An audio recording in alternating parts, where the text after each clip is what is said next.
What is up, Packer fans? It is Bears week. Yes, the Bears still suck. Smash that like button if the Bears still suck.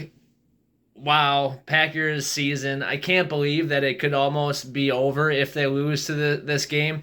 But I guess no matter what happens, no matter what season it is, no matter what the Packers record is, as long as they beat the Bears, it's a success a little bit, at least a little bit, and we can't say that the season is a complete failure if we sweep the Bears this weekend. They already beat them once at Lambeau, week 2, so now going back to Soldier Field, week 13, can the Packers get the win? I think they can, as well as, even though the season is kind of like, even if they win, it's still a long shot, but I think that, they build this win, they go into the bye, see what happens during the bye. Other teams could lose and the Packers will stay even, so that could be huge.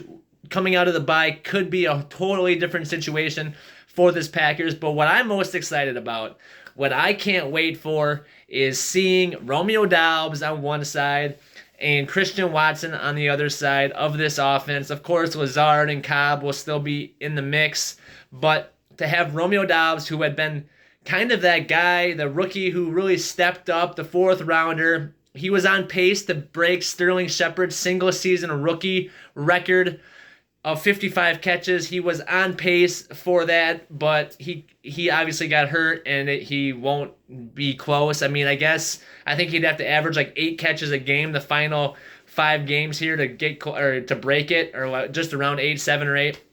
So anyway, even though he won't break that record, to have him out there again coming back from the injury after he looked like he could really be a true number 1 in the league, he goes out and then Watson comes in and he looks like he could be a true number 1 in the league. 6 touchdowns in 3 games.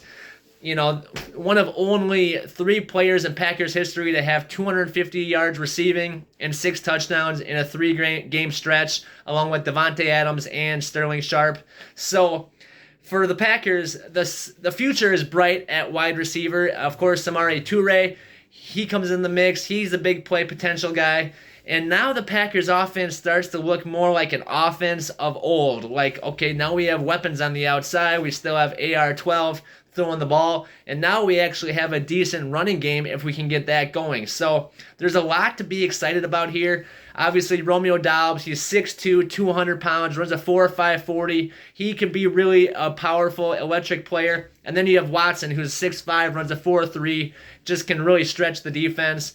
Both of these guys are big play potential. Both of these guys can make the big catch, and I'm excited to see what they can both do now that both of their confidence are kind of, maybe Doubs is a little shaken from the injury, but at least he knows what he can do because he was doing it before the injury. Now Watson knows what he can do because he was doing it while Doubs was out with the injury. So here we go. Big time receivers. I think maybe it's a little too late for this Packers team to get this offense going. There's just not enough games left to really make a push here, but mathematically they're still in it. So as long as they're still in it, I'll still have hope, I'll still have faith. Go Pack go, as always. But we will see what this offense looks like. And you throw Lazard in the mix, who they wanted to be a wide receiver 1. He's kind of like a 1-2, a good 2. He's a good 2. But if you have Watson and Doubs and Lazard, you basically have 3 wide receiver 2s out there for now, which is really a good place to be. Then obviously Watkins and Cobb, but Watkins got pushed off of the starters for receiver. He just hasn't really panned out in Green Bay. But they really only got him as kind of a holdover until the rookies could get going. And now the rookies are going, so they really don't even need Watkins. He will be gone next year for sure. The big issue, though, is Cobb and Lazard are both free agents. Who will stay? I think if Rodgers stays, Cobb will stay. I think if Rodgers stays, Lazard might want to stay, but he's going to want to get paid. So if these 3 rookies can really show they can do, take the starting role and be consistent and be the number 1 targets for Rodgers, I think the other guys, the veterans, would be expendable, especially with, the play of Watson. I'm not saying he's going to have 6 touchdowns every 3 games from here on out, but a guy that's got confidence, a big play threat, a guy that can stretch the field, and a guy that, after that big drop week 1, had 8 weeks of just, not really being right, and now he is really a really big threat for the Packers. It's exciting. I kind of thought he was drafted, second round, 34th pick. This is the guy that's going to take over and he's going to come in and be ready to go. Well, there was a little bit of a delay. His injuries, everybody was kind of down on him, like, oh, he's a bust. Then Doubs stepped up. He was playing so good as a 4th rounder, 134th pick, or 32nd pick, 132nd pick. So for him, it's, he's already ahead of the curve, and now Watson's catching up. So to have both of these guys, this Packers offense could really look electric. I am super excited about what might happen against the Bears. And like I said, I wish there was more time, because now that I feel like their offense is finally going to start clicking, there's just not enough time to really make that push.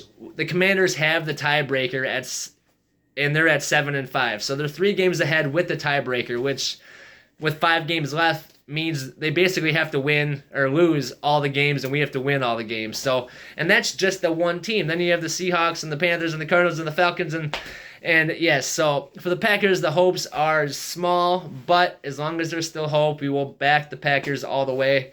All right, guys, thank you for watching. Don't forget to like this video and subscribe to the channel, and I'll see you guys next time. Go Pack, go. Just beat the Bears. The Bears still suck. Peace out. See you guys next time.